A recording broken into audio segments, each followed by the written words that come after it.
Okay, can you read this one? God's Wonderful Surprise. Oh, very good. Holy cow, you're getting to be a good reader. God's Wonderful Surprise. Okay. Well, I cried a bit from the last one, so I needed to share. Yeah, that last one was pretty sad, huh? But this one is awesome. Jesus' friends were sad. They would never see their best friend again.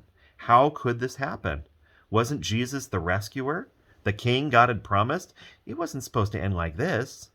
Yes, but whoever said anything about the end? Just before sunrise on the third day, God sent an earthquake and an angel from heaven.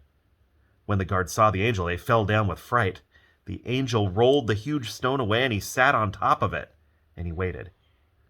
At the first glimmer of dawn, Mary Magdalene and the other women headed to the tomb to wash Jesus' body. The early morning sun slanted through the ancient olive trees.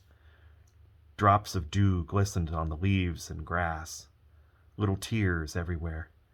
The friends walked quietly along the hilly path through the olive groves until they reached the tomb. And immediately they noticed something odd. It was wide open. They peered through the opening into the dark tomb. But wait, Jesus' body was gone. Whoa. And something else. A shining man was there with clothes made from lightning. How do you make lightning clothes? Would you want to wear lightning clothes? Could you imagine wearing lightning clothes? That'd be crazy. You know what he said? He said, "Don't be scared." That was what the angel said. But they couldn't help it. They screamed anyway. Ah! The angel asked them, "What are you doing here? This is a tomb, and tombs are for dead people." The women didn't even know what to say. They couldn't speak. "Jesus isn't dead anymore," he said. "He's alive again." And their hearts jumped and leaped. And then they heard the angel laugh with such gladness that they felt for a moment as if they had woken from a nightmare. Here they are looking surprised and shocked at this crazy angel. Oh my goodness. The other women rushed home, but Mary stayed behind. How could it be true? Jesus was definitely dead. How could he be alive? Just then Mary heard someone else in the garden. Maybe it was the gardener, she thought. He'll know where Jesus' body is. "I don't know where Jesus is," Mary said urgently. "I can't find him." But it was all right. Jesus knew where she was, and he had found her. "Hi, Mary." Only one person said her name like that. She could hear her heart thumping. She turned around. She could just make out a figure.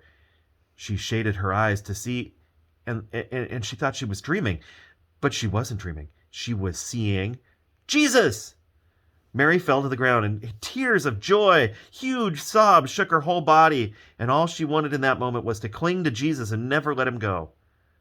"You'll be able to hold on to me later, Mary," Jesus said gently, "and always be close to me. But now go and tell the others that I'm alive." Mary ran and ran all the way to the city. She had never run so fast or so far in all of her life. She felt that she could she could run forever.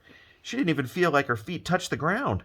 The sun seemed to be dancing and gleaming and bouncing across the sky, racing with her and shining brighter than she could ever remember it in the clear, fresh air. And it seemed to her that morning, as she ran, almost as if the whole world had been made new. Almost as if the whole world was singing for joy. The trees and tiny sounds in the grass, the birds, her heart. Was God really making everything sad come untrue? Was he making even death come untrue? She couldn't wait to tell Jesus' friends. "They won't believe it," she laughed. And she was right, of course. Oh, that's the end of that one. That story is called Easter. That's the Easter story. What?